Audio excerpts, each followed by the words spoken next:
What's going on, everyone? My name is Nicholas Merton here at DataDash, and today is January 11th of 2018.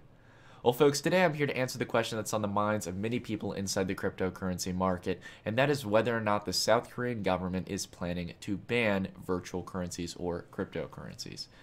Well, I'm going to be going into a lot of detail throughout this video and looking through a lot of resources. However, I know many of you out there want the too long did not read version. First and foremost, here's the really good news. There is no resolute decision by the South Korean government as of now to ban cryptocurrencies. It's generally FUD, okay? So that's the good news. But however, I want to spend some time to go into a little bit of detail and explain the whole situation for those of you who want to learn about it. So I'm going to go through, talk about it, and go through some of the resources that we have at our hands, as well as a lot of the misconceptions that mainstream media is pushing, okay?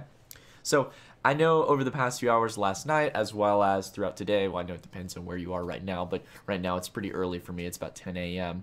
And because of that, I know last night there was a lot of people panicking. There was some panic selling in Bitcoin and altcoins, and market valuation was dropping to a pretty high degree. If we take it here to the 7-day, we could see that within about a 2-hour period, crypto markets wiped about $100 billion in valuation. Within a 2-hour period, that's definitely saying something. There was some serious panicking in the market, and as we can see now, we've definitely recovered a lot of that downside. But the question is, what caused all this? Is this all in regards to the flooding in Korea? Well, in my general opinion, yes, it is, but I think it's due to a lot of misconceptions in the market. Now, as we take a look here, Bitcoin has recovered as well as a lot of other altcoins. Some altcoins have completely rebounded and are actually on the up and up comparative to Bitcoin, as we've seen with players such as Ripple here. I know Ripple had a huge rebound. And we'll try to take a little bit of a look at some of the market players today, guys, but I really want to stick towards the news and the headlines here. So let's go ahead and dive into the topic here. We can see that, for example, Reuters, a very respected news source, came out and said South Korea plans to ban cryptocurrency trading, rattles markets. And as we go through, you can see that there's some pretty hawkish statements. The clampdown in South Korea, a crucial source of global demand for cryptocurrency, came as policymakers around the world struggled to regulate an asset whose value has skyrocketed over the last year. Justice Minister Park Sang-ki, I hope I'm pronouncing the names right, I'm probably going to mispronounce one throughout the video, said that the government was preparing a bill to ban trading of the virtual currency on domestic exchanges. So this is going to be a general theme that you see throughout all of these pieces that I'm going to talk about, guys. The same goes for the BBC, talking about Bitcoin trading ban, as well as CNBC, talking about Ethereum diving as the world's biggest cryptocurrency market considers a bill to ban trading. So again, you just go down the list. You have a lot of big mainstream media outlets continuing to reaffirm the same exact stuff from the Justice Minister, who, may I add, is one person from one branch of the Korean government. And that's where we need to go towards. The fact is that there is no finalized approach towards banning cryptocurrencies. Let me repeat that. South Korea, as of now, from the resources that I've been able to attain, have clearly stated that there is no finalized approach to it. Okay? Now, the reason this is important is because every one of those news outlets, Reuters, BBC, CNBC, very respected news outlets, instead of spending the time to use their international resources from people who are across the globe to go and check on these reports and to do in-depth research and find whether or not this is true or it's funning, they played as every other mainstream media outlet always does in these situations. They don't care about facts because they'll be forgiven about it in the next few hours because there's another headline and people completely forget about it. But they didn't use their resources to make sure it was actually legitimate. They took one quote from one source in the government. Now, I can understand the head of the Ministry of Justice can be quite a standing figure. However, it's not a resolute sense of consensus, and we'll see that throughout this article here, I think, on Cointelegraph.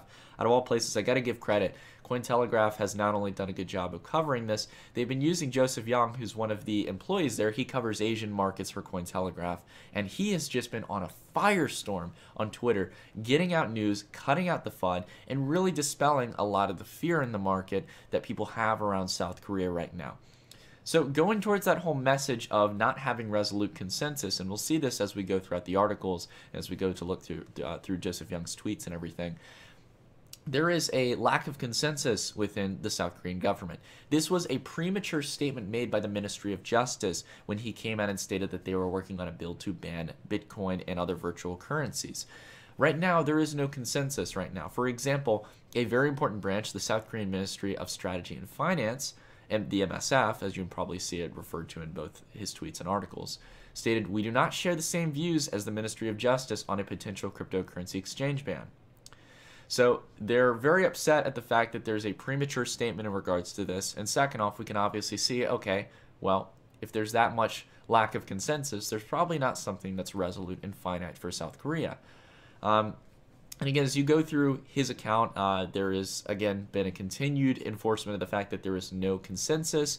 You can continue to look through both his tweets. I think it's a good resource, but also articles and stuff in regards to the lack of communication that's been going on with this. And really enforcing the fact that, again, with most of the FUD that comes into these markets, it's usually out of the blue statements where people say, yeah, I wouldn't trust Bitcoin, or I wouldn't do this if they're ahead of some organization or company like Jamie Dimon, for example, with JP Morgan, or it's a government official who comes out and says some kind of premature statement. It's one individual or one part of the government, and because of that, you don't have that form of consensus. It's not going to be that small branch who outright decides what is justified and what's not. So again, you can dive through the resources. There was obviously, and there was, I love this quote down here. The Ministry of Strategy and Finance was turned upside down when the Ministry of Justice announced its policy to close the virtual currency exchange because it was announced without prior proper notice or consensus. So again, this tends to happen a lot, guys. It's usually one statement gets put out of context. Some person comes out, has a little too much of an ego, and speaks out of, well, they speak out of their butt for a lack of better terminology. But because of that, you're going to have some very serious misconceptions, and the media will carry it all the way. So again, I highly recommend you go through and look at some of these articles, but I think one thing that I really loved reading was a Forbes article that came out for Forbes Asia. And this was Pamela Ambler, who came out and talked about kind of the current state of South Korea. And this was back in December. Now, the reason I want to bring this up is because I think this is a continuation of what we saw back in December. This is one of the best articles that was written back in mid-December when there was all the original South Korean FUD back in mid-December, where there was talks about banning exchanges or banning cryptocurrencies or, you know, raiding BitThumb and CoinOne and all these Korean exchanges, which, may I add, a lot of the reports in regards to raids, much like Joseph has talked about, have been overhyped and have been regular visits that have been going to the exchanges. This happens a lot in traditional finance because there's always worries of money laundering as well as other criminal activities. Where the money flows, that sometimes happens, and it's important for a government to be concerned about stuff like that if it's going to serve its purpose as a government. But this is a very good article because I want to go through and really emphasize what the government's all about in regards to focusing on the fears of cryptocurrencies. It's not so much that South Korea, much like a lot of other Asian countries and stuff, they really don't want to ban Bitcoin. They're not negative on it. However, in South Korea, the Prime Minister, Lee Nak-yeon, sent out harsh warnings talking about the fact that he urges regulators to create a task force alluding to crypto as a gateway for pyramid schemes and speculative investment if left unchecked. And that's what I want to emphasize here, guys. I'm not saying it's going to be la land and the crypto sphere is just going to continue to thrive without any form of regulation in South Korea or any oversight. But I do believe that it's just simply going to be regulation and oversight. We've already seen the South Korean government come out and talk about setting in place policies to remove anonymous accounts. They've already been in the works of that over the past month. And because of that, Korean exchanges are accepting those changes. And if they don't go ahead and, you know, take on those practices to fight money laundering as centralized exchanges, then because of that, the South Korean government will obviously go and shut them down. But to my knowledge, I haven't heard of any major South Korean exchanges that process billions of dollars in volume not cooperating with these simple KYC requirements, or know your customer, for those of you who don't know what KYC is. And again, you'll just see it down here. There's more of an emphasis on anything towards ICOs. And I think that's the one thing as well that we also have to see if whether or not South Korea is going to be a big fan of. I think generally they're going to continue to support ICOs. I bet they would be a shot in the knee to keep out that economic opportunity for their own people and their own country and their own economy. But I think what they're going to do is set pretty strict regulations with it. They want to enforce things such as KYC policies. They want to know cryptographic keys to establish anti-money laundering, which has been a huge problem in South Korean markets and a big reason for the excess in volume, as well as separating fiat accounts, supply sufficient investment warnings, etc. These are understandable things for a government to want to be involved in. Whether or not we think it's right or not for a government to get engaged in it, that's the kind of focus that a government has. They're not going to shut this down, in my opinion, guys. They could very well do it. You know, to be fair, when the China FUD came in, I sat back and I thought, yeah, we've seen this in history. China talks the big talk, but is it going to walk the walk? And it eventually did. It did go through. But I gotta tell you all, South Korea is a little different. This funding is just very premature. It's very falsified. It's very misstated, and this always happens even in the most respected names of journalism, CNBC, BBC, or Reuters. Well, I wouldn't say I respect them, but I know that many people out there do respect them, and that's why they're big news outlets. So we have to make sure to stay critical, to do our own research, and not to fund in this market, because it will lead, if we don't, it's going to lead towards excessive droppings in the price action like this that take time to recover and can lead towards a lot of people panic selling and losing a lot of money and giving other people a lot of opportunity to make it to the upside. And I'd much rather have a consistent sense of consensus, much like we're hoping South Korea can form, whether it's for the positive or negative side. We want a sense of consensus in the community. We want trustworthy news sources. And I gotta hand it to Joseph and a lot of other people out there who are dispelling the FUD. It's really appreciated by even people like myself who don't live in South Korea or don't have inside resources into South Korea. You know, again, it's very, very important to have that community on a global stage communicating with one another and trying to dispel the FUD.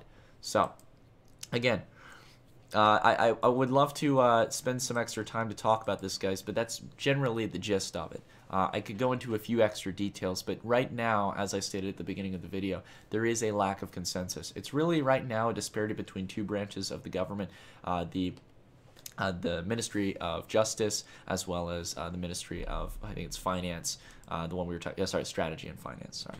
Gotta get my terminology right. I gotta learn now about South Korea's government structure, guys.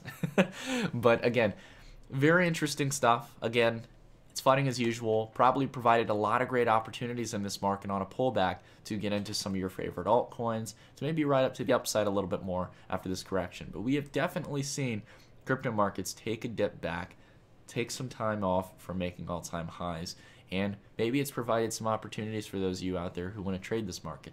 For me personally, I'm still sticking with Bitcoin right now. I think my biggest concern right now is that altcoins are still a little bit on the up edge, and it shows that within a matter of this much time that $100 billion can be wiped off the valuation of cryptocurrencies, much of which was from altcoins. In that case, we need to be very concerned, okay? Just my personal opinion. But anyways, everyone, that's it for the video. Thank you guys so much for watching. If you all have anything to say in regards to the South Korean FUD, please leave it down in the comments down below. I want to get a discussion going. And again, keep that communication going on a global stage. We're all in this together, guys, and we want to make the best of it. All right? Anyways, that's it for the video, everyone. Thank you all so much for watching, and I'll see you all in the next video. Don't FUD.